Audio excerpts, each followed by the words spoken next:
Hello. आज हम जो वीडियो है वो related to LLM BPP university के स्टूडेंट्स के लिए है।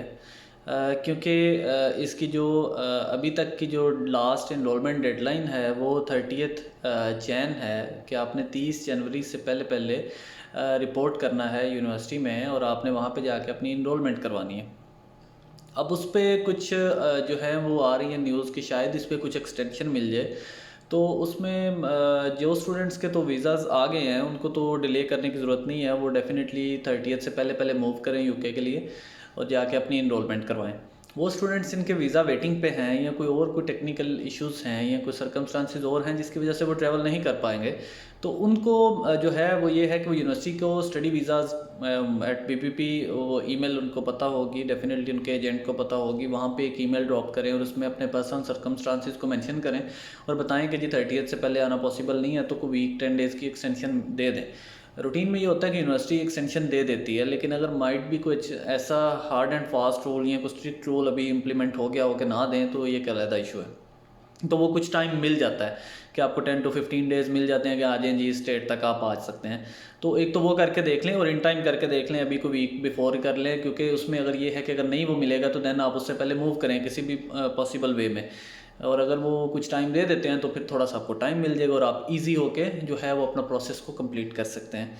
इसके साथ साथ जो इसमें दूसरी चीज़ है, जिन स्टूडेंट्स के वीज़ाज़ आ गए हैं या कैश थे जिन्होंने वीज़ा अप्लाई किया हुआ है, उन सबको यूनिवर्सिटी की तरफ से कोर्स सिलेक्शन की ईमेल्स भी आई हैं, वेलकम नोट्स भी आए हैं कि जी आपका ये कोर्स इस डेट से स्टार्ट हो रहा है, आपका ये कोर मॉड्यूल्स हैं उनको ये हैं, फैकल्टी लिस्ट, इसमें वो काफ़ी सारे जो ब्रोशर्स हैं जो एलएलएम ट्यूटर हैं जो डी अलेक्जेंडर उनकी तरफ से रिसीव हुए होंगे, ईच स्टूडेंट को आगे हुए हैं।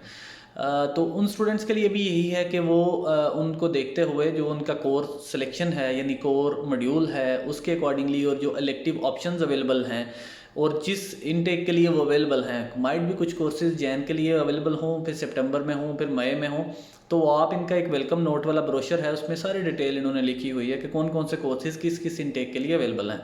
तो आप उनमें से अपनी मर्ज़ी के जो आपको बेस्ट फिट और सूटेबल लगते हैं आप उनको सिलेक्ट करें और अपनी ऑफिशियल ईमेल से, जो आपकी जीमेल है एक तो वो है और एक आपकी आउटलुक ईमेल है, अगर आपने वो भी एक्टिव कर ली हुई है तो चूँकि यूनिवर्सिटी मैक्सिमम ईमेल्स उसी से क्रॉसपोंडेंस होती है उनकी, तो वो आप उससे या आप अपनी ईमेल से रिप्लाई में आप उनको अपना स्टूडेंट रेफरेंस नंबर, अपना नेम लिख के आप उनको जो है वो अपने कोर्स भेज सकते हैं।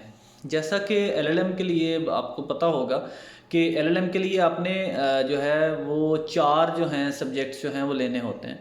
उसमें आपके पास मेजर तो ये 3 टर्म्स का कोर्स है। 2 टर्म में आपने को मॉड्यूल्स पढ़ने और ये लास्ट टर्म में आपने थीसिस की तरफ जाना है, डिसर्टेशन की तरफ जाना है। और जो डिसर्टेशन है वो 60 क्रेडिट्स का है और जो आपके बाकी सब्जेक्ट हैं वो 30 ईच है। तो आप 4 वो लेंगे 120 और 60 180 आपको क्रेडिट्स चाहिए आपको अपनी डिग्री कंप्लीशन के लिए या डिग्री लेने के लिए। तो ये उसमें है, इसमें आपका एक कोर सब्जेक्ट होता है जिसमें आप कर रहे हैं। फॉर एग्जांपल अगर आप एलएलएम इंटरनेशनल बिजनेस लॉ में कर रहे हैं तो कोर सब्जेक्ट तो आपने बिजनेस लॉ पढ़ना ही पढ़ना है इंटरनेशनल। इसके अलावा अगर आप कंपैरेटिव कमर्शियल लॉ में कर रहे हैं या कुछ और सब्जेक्ट्स हैं आपके कोर, तो आपने वो एक सब्जेक्ट लेना है और 3 आपने इलेक्टिव लेने हैं। तो वो 3 आप इलेक्टिव जो हैं वो अपने सेलेक्ट करके भेज सकते हैं। अभी आप सिर्फ 2 सब्जेक्ट्स को भेजें जिसमें आपका एक कोर होगा और एक आप इलेक्टिव ले लें। ये दोनों आप उनको उसी ईमेल में जो है वो अटैच करें कि ये मैं सब्जेक्ट्स को जो है वो चूज़ कर रहा हूँ इस इनटेक इस टर्म के लिए, टर्म 1 के लिए। तो आप इनको मेरा जो है वो मेरे पोर्टल पे यहाँ पे इसको अपडेट कर दें, तो वो आपके उसमें अपडेट हो जाएंगे। तो एक तो ये करने वाला काम है कि आपकी एक तो क्रॉसपोंडेंस हो जाए और वो दूसरा आपकी वहाँ पे मॉड्यूल रजिस्ट्रेशन हो जाए 30th से पहले पहले, ये आप करवा दें। देन आप जब पहुँचेंगे तो फर्दर जो चीज़ें हैं वो आप उनको प्रॉपर वे में कर सकते हैं। उसमें 2-4 चीज़ें होती हैं कि आपने वहाँ पे अपना हब जो पोर्टल है उसको एक तो एक्टिवेट प्रॉपर करना है, दूसरा अपने आउटलुक ईमेल को अपना जो है वो अपने मोबाइल में लॉगिन कर लें, हब को भी अपने मोबाइल में लॉगिन करें ताकि आपको कोई चीज़ अपडेट है वो उसमें आ जाए। इसके अलावा एक वर्चुअल लर्निंग एनवायरनमेंट प्लेटफॉर्म है इनका VLE, इसको उसको भी एक्टिवेट आपने करना होता है। उसके भी यूज़र पासवर्ड हर स्टूडेंट को उनकी ईमेल में प्रॉपर उनका एक ब्रोशर आता है जिसमें हर डिटेल मौजूद है। इसके अलावा लाइब्रेरी रिसोर्सेज के हवाले से भी वो उन्होंने ईमेल की हुई हैं। तो ये सारे जितने भी ऑनलाइन लर्निंग प्लेटफॉर्म्स हैं या रिसोर्सेज प्लेटफॉर्म्स हैं, सबकी डिटेल्स उन्होंने भेज दी हुई हैं। अगर किसी को नहीं मिली तो वो उनको कांटेक्ट करे, जो है वो उसमें यूनिवर्सिटी को ऑनलाइन जो है वो भेज दें। इसके साथ साथ जो यूनिवर्सिटी स्टूडेंट कार्ड के लिए आपको ईमेल्स आई होंगी, जिसमें वो आपसे एक आईडी फ़ोटो डिमांड कर रहे हैं कि आपका जो फ़ोटो है वो आप भेज दें ताकि हम आपका स्टूडेंट आईडी कार्ड रेडी कर सकें। तो उसमें आप अपनी पासपोर्ट साइज़ फ़ोटोग्राफ जो है वाइट बैकग्राउंड ब्लू बैकग्राउंड के साथ, जिसमें जो आपको ठीक लगती है पिक्चर, वो आप उनको वो भेज सकते हैं ताकि वो आपके जाने से पहले आपका स्टूडेंट कार्ड जो है वो रेडी हो। तो ये भी एक ईमेल आपको आई होगी। ये कुछ स्टूडेंट्स को उनके आउटलुक की ईमेल पे आई है और कुछ को उनके जो जीमेल का अकाउंट था, याहू था या कोई और है तो उस पर आई है। तो आप अपनी ईमेल्स को इसमें देख लें और इनको प्रॉपर रिस्पॉन्स कर लें ताकि ये आपकी सारी चीज़ें जो हैं वो आपके जाने से पहले रेडी हो जाएंगे। तब भी बन जाएगा, वो इशू तो नहीं है, लेकिन ये है कि एक चीज़ रेडी है वो इन टाइम आपको मिल जाएगी तो बेस्ट फिट है और आपके लिए भी कंफर्टेबल है कि बाद में आप वहाँ पे ऑफिस के चक्कर लगाएं। तो ये वाली चीज़ें जो 2-3 क्रॉसपोंडेंस थी एलएलएम के कोर्स के हवाले से, ये आप उनको कोर्स के डिटेल्स भेजें, अपनी फ़ोटोग्राफ भेजें, अपनी कंफर्मेशन करवाएं कि मेरे ये कोर्सेज़ हैं, फर्स्ट टर्म में ये ले रहा हूँ। माइट भी ऐसा पॉसिबल है कि आपको ऐसा कोर्स सब सिलेक्ट करें जो इस टर्म में ऑफ़र ही नहीं कर रहे, तो वो फिर आपको फ़ौरन रिस्पॉन्स करते हैं, बताते हैं कि नहीं ये नहीं है, इसकी जगह पे आप ये वाले जो हैं ये इनमें से ले लें।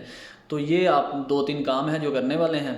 बाकी आप अपनी लेट अराइवल वाले जो स्टूडेंट्स हैं वो एक दफ़ा अपनी स्टडी वीज़ाज़ @bpp पे ईमेल करके तो आप उसको भी एक दफ़ा चेक कर लें। अगर कोई एक्सटेंशन मिल जाए तो वेल एंड गुड, नहीं मिलती तो आप 30th से पहले पहले अप्लाई करें और 30th को जाके अपनी क्लास लें, क्योंकि इन्होंने 23rd से जो है वो लॉन्ग वीकेंड प्लान किया हुआ है इंट्रोडक्शन का, जिसमें मुख्तलिफ़ चीज़ें वो आपको गाइड करते हैं, बताते हैं।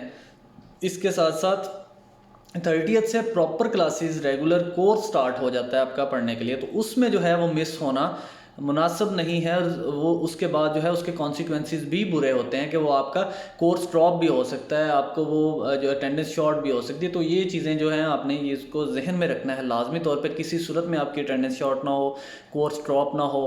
तो ये इन चीज़ों को, दूसरा आपके जो ऑनलाइन लर्निंग प्लेटफॉर्म्स हैं उन पे आप प्रॉपर एक्टिव हों। अगर आपका लेक्चर रह गया तो उसके ऊपर रिकॉर्डेड लेक्चर्स की भी ऑप्शंस अवेलेबल होती हैं।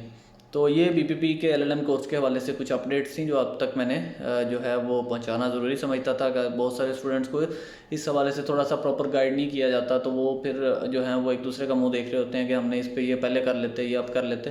तो ये चीज़ें जो हैं वो फौरी करने वाली हैं। वो अपनी अपनी ईमेल्स देखें और उनको प्रॉपर जो है वो रिस्पॉन्स करें जो जो ईमेल्स आई हुई हैं। Thank you so much.